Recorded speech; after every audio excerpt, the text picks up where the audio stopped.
No Jimmy Butler, no Tyler Herro, no Avery Bradley, no Meyers Leonard, no Mo Harkless, and the Raptors still lose to the Miami Heat. How? Well, I'll tell you guys how. The Raptors just couldn't score in that fourth quarter. The Miami Heat started running a 2-3 zone with two of their guards up front and three of their guys in the back line. And the Raptors were just passing the ball around the perimeter, couldn't get it inside, couldn't get enough paint touches as the Miami Heat just closed up all the driving lanes and forced the Raptors into tough, contested perimeter threes and long twos. And it just became a game where the Raptors just missing every single shot. To get a good look was rare. As Miami Heat, you got to hand to Eric Spoelstra. It doesn't matter who he has on the court. The guys buy into the system and defend with purpose and activity. And the Raptors could not score. And let me tell you, Goran Dragic is on the court at this time. Duncan Robinson is on the court at this time. You have two guys who are liabilities on defense for the Miami Heat. Yet they did a great job of just forcing the Raptors into taking perimeter shots. Kyle Lowry struggled tonight. Pascal Siakam, not a factor on the offensive end. Just didn't make an imprint on this game. Felt like he wasn't even there enough, especially in that second half. And Van Vliet had a solid 3 quarters, but in the fourth quarter, couldn't buy himself a basket either. The best player tonight, OG Anunoby, 18 points, 7 rebounds, consistent shooting the basketball, 4 threes today, 50% from the field. He's been shooting the ball great the past 6 games, especially from three-point land, and he continued that hot streak tonight. He was seeing some tough shots today, and the Raptors really played OG more at the 5 in the fourth quarter because Chris Boucher and Aaron Baines just not good enough tonight. Aaron Baines got a little more burn tonight because he's facing off against Bam, and Boucher was just getting bullied by Bam. So Baines got more minutes than Boucher tonight, but it didn't matter because they just helped off Baines every single possession on the defensive end, which was embarrassing to watch.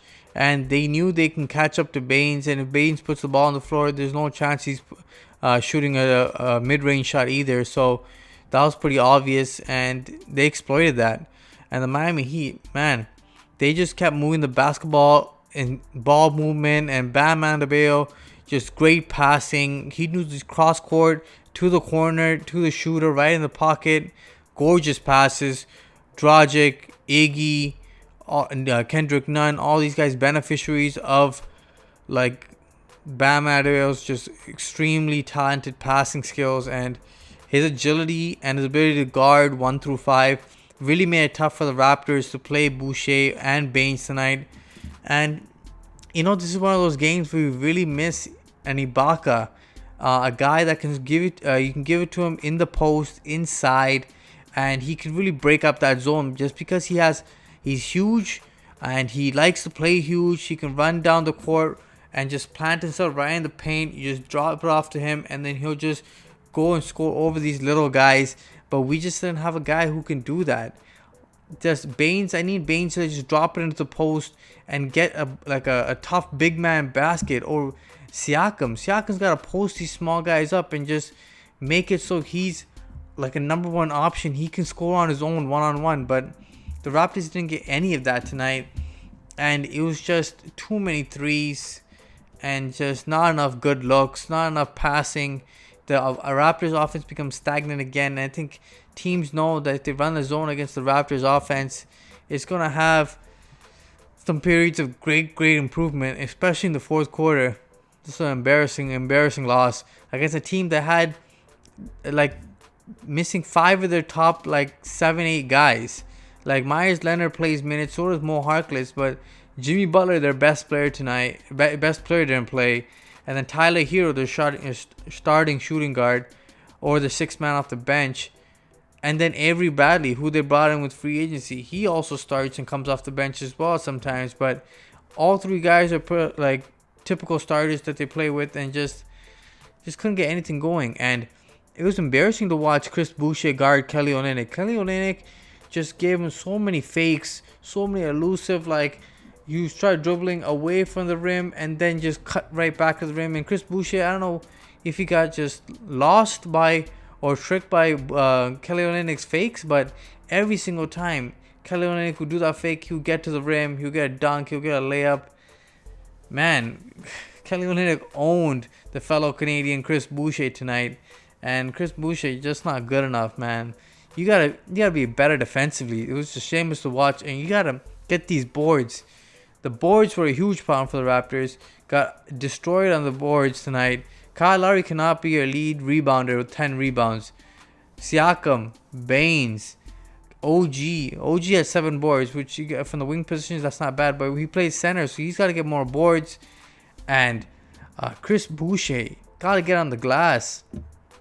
Shout out to Terrence Davis, who came off the bench and started hitting some shots.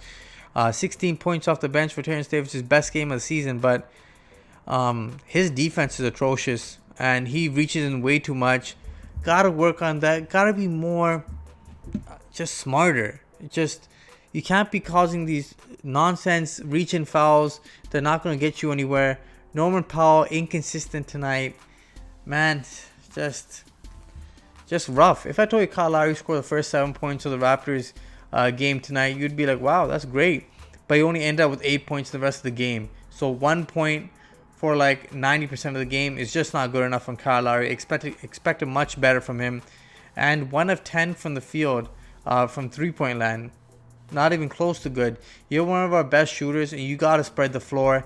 That's why the zone works so much, because Kyle Lowry wasn't shooting the basketball. Both teams are the leaders in the NBA in allowing the least amount of points in the paint. And you know what? The Raptors allowed a lot of points in the paint because Bam just kept getting the ball off mismatches and just started abusing the Raptors. That's the same thing I wanted Siakam or Boucher to do, but these guys, or Baines, none of these guys can do that. And it really sucks because this is where Ibaka's worth is really missing against a team like Miami. But can't complain. You gotta bounce back, guys. If the Raptors face off against the Miami Heat in a couple of days, a rematch, and hopefully the Raptors improve and figure out ways they can attack the 2-3 zone. Nick Nurse has got to hit the blackboard and get back to just like creating some schemes, because the Raptors had one possession, the first possession of the fourth quarter, where they dissected that 2-3 zone, and OG Anunoby went straight down the middle and started posting up and got a dunk. That's how they wanted to break it. Pass, bounce pass inside. Once you get the ball in the paint, in the elbows, that's the weakest part of the zone. But the Raptors could not get the ball there consistently. And that's why they lost tonight. Gotta do a better job. But the main problem tonight, I did not mention earlier, was Kendrick Nunn. 28 points off the bench. He did everything right. Couldn't play a better game than what Kendrick Nunn played tonight. He scored the basketball off the pick and rolls. He found guys as soon as he drove in, alley-oops, drop-off passes, and the 3-ball was hitting for him, and he was tenacious on the defensive end as well.